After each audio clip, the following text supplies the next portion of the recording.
Hello,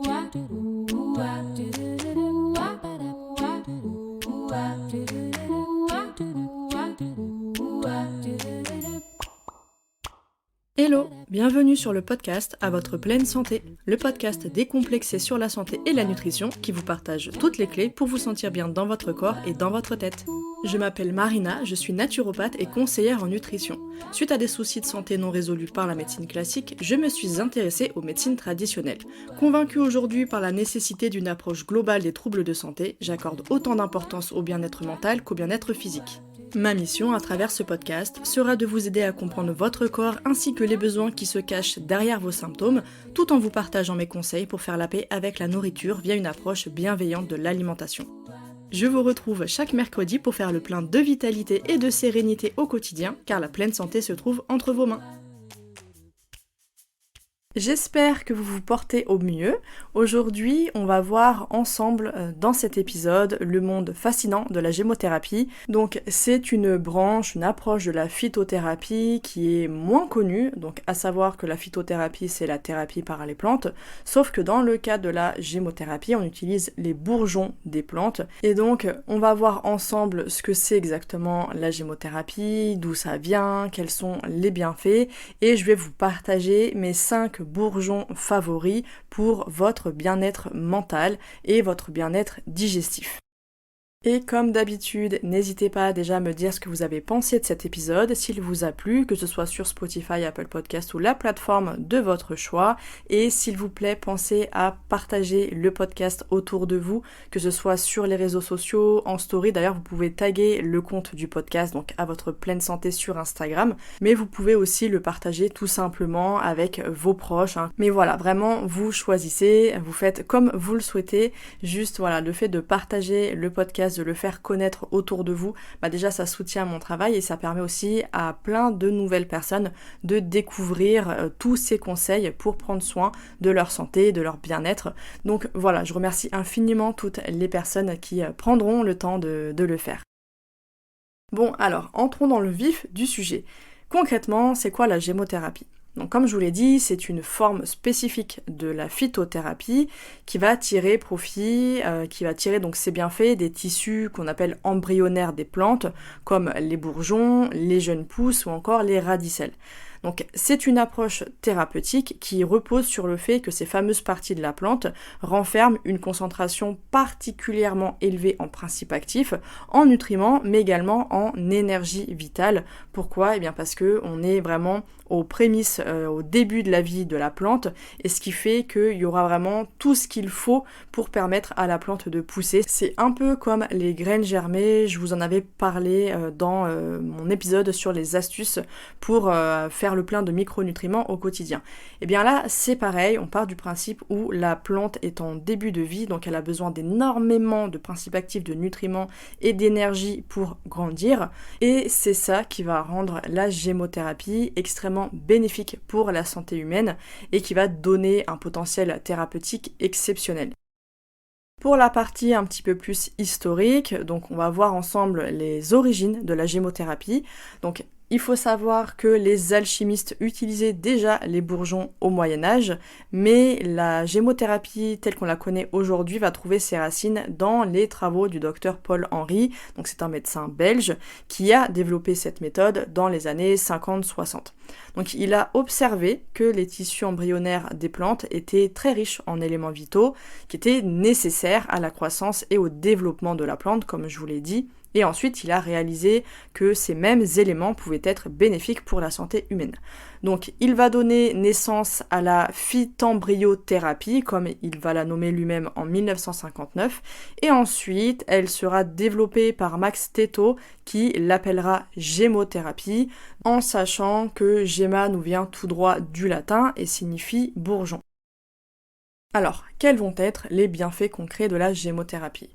Donc, elle a de nombreux bienfaits pour la santé, notamment grâce à sa capacité de venir cibler les problèmes spécifiques tout en étant douce pour l'organisme, et c'est pour ça que je l'utilise beaucoup et que je l'affectionne énormément. Donc parmi ses principaux avantages, on a un soutien du système immunitaire, elle permet aussi la gestion du stress et de l'anxiété, elle va également améliorer la digestion, protéger les cellules notamment de l'inflammation, du stress oxydatif, etc. Elle permet également la régulation de certains troubles hormonaux et va pouvoir soutenir la croissance et le développement normal des cellules, des tissus et du corps de manière générale. Alors, comment est-ce qu'on utilise concrètement la gémothérapie? Elle va être généralement administrée sous forme de teinture mère, donc c'est un extrait alcoolique concentré des bourgeons, mais personnellement j'utilise la version sans alcool qui va être à base de glycérine végétale et d'eau et qui va être parfaitement adaptée pour tout type de conviction personnelle dans un premier temps, mais également les personnes qui ne peuvent pas consommer d'alcool ou qui ne veulent pas consommer d'alcool, mais aussi pour les enfants, les femmes enceintes, allaitantes, etc. Comme je sais qu'on va me poser la question, j'anticipe. Donc si vous souhaitez trouver des bourgeons sans alcool, eh bien pour ma part, j'utilise depuis 2018 les bourgeons de la gamme Biogem, donc BIOGE2M, je vous mettrai le lien dans la description. Et en fait, c'est la gamme Aquagem, donc les flacons sont bleus, vous ne pourrez pas les louper.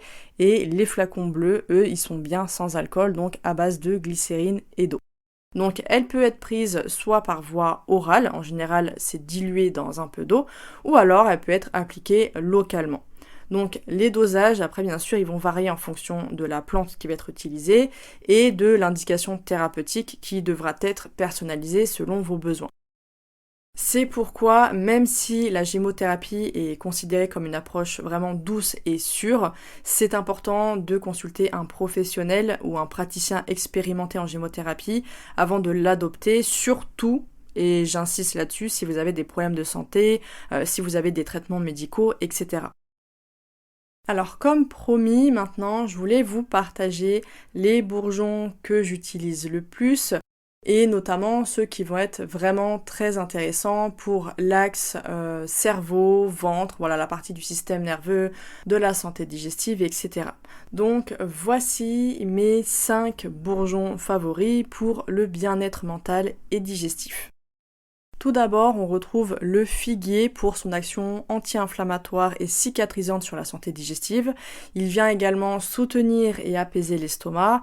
Il permet aussi de réguler le stress et les troubles de l'humeur ou encore de venir soulager les symptômes psychosomatiques.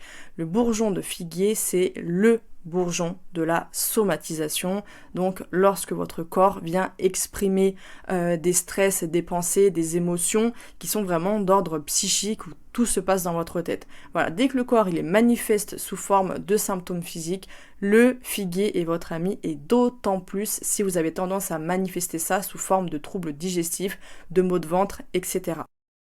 Ensuite, en deuxième, on retrouve l'aubépine parce qu'elle a des propriétés anxiolytiques et régulatrices du système nerveux et du rythme cardiaque. C'est pourquoi elle sera parfaite pour aider à apaiser l'anxiété, mais également pour favoriser un bon sommeil. De manière générale aussi, il faut retenir que le bourgeon d'aubépine et même l'aubépine tout court, c'est vraiment la plante du cœur, donc pour le rythme cardiaque, même les personnes qui ont des problèmes de tension. Voilà, l'aubépine c'est l'ami du cœur au-delà de sa partie sur le système nerveux. En troisième, on retrouve le tilleul, donc le bourgeon de tilleul est très efficace pour rééquilibrer le système nerveux, pour favoriser un bon sommeil et apaiser les angoisses et l'anxiété. Donc le tilleul, retenez bien que c'est vraiment celui qu'on va prioriser pour les troubles du sommeil, les troubles de l'endormissement, les insomnies, les réveils nocturnes. Et d'ailleurs, il est particulièrement intéressant pour les enfants qui ont tendance à faire des énurésies nocturnes. Ça va vraiment les aider à calmer l'anxiété qui est souvent la cause des énurésies nocturnes. Alors après, chaque enfant va avoir une cause bien particulière, donc après il faudra vraiment travailler ça avec lui et avec un professionnel, souvent un psychologue. Mais dans tous les cas, voilà, le tilleul pour le sommeil et pour les enfants qui ont tendance à être très anxieux. Ensuite, en quatrième, j'aime beaucoup le noyer, donc le bourgeon de noyer. Déjà, c'est un anti-inflammatoire pour la sphère intestinale, mais en plus, il permet de venir rééquilibrer le microbiote, en plus de favoriser une bonne santé du pancréas. Le pancréas qui a toute sa part dans la santé digestive, dans la mesure où il intervient dans le processus de digestion, avec la sécrétion de certaines enzymes, etc. Il y a aussi les hormones, donc aussi pour tout ce qui va être problème de glycémie, le noyer, le bourgeon de noyer peut être un ami précieux, mais de manière générale, on retient que le noyer, c'est vraiment l'ami de l'intestin et également du microbiote. Et enfin, je termine avec le bourgeon de cassis qui est le plus célèbre pour son action anti-inflammatoire, antioxydant, immunorégulateur et également cortisone-like pour venir stimuler les surrénales en cas de fatigue. Par contre, attention, je le recommande pas du tout et il n'est pas recommandé chez les personnes qui sont en burn-out ou qui ont des surrénales complètement vidées et épuisées parce qu'elles n'ont pas besoin d'être encore plus stimulées. Au contraire, ça va être contre-productif, donc vraiment c'est pour des fatigues passagères, quand il y a les changements de saison, etc., pour soutenir vraiment le système immunitaire. Par contre, en cas d'épuisement, alors là, c'est vraiment à éviter. Donc en résumé, la gémothérapie, c'est une approche naturelle et holistique, donc globale, qui va venir exploiter le potentiel des tissus embryonnaires des plantes pour permettre une bonne santé mentale, physique et pour promouvoir le bien-être en général. Donc ces nombreux bienfaits vont en faire vraiment une option super intéressante pour les personnes qui cherchent des solutions douces, naturelles, pour améliorer leur qualité de vie. Et voilà, c'est tout pour cet épisode. J'espère que vous avez trouvé ces informations utiles. Donc n'hésitez pas à partager cet épisode avec ceux ou celles qui pourraient en bénéficier.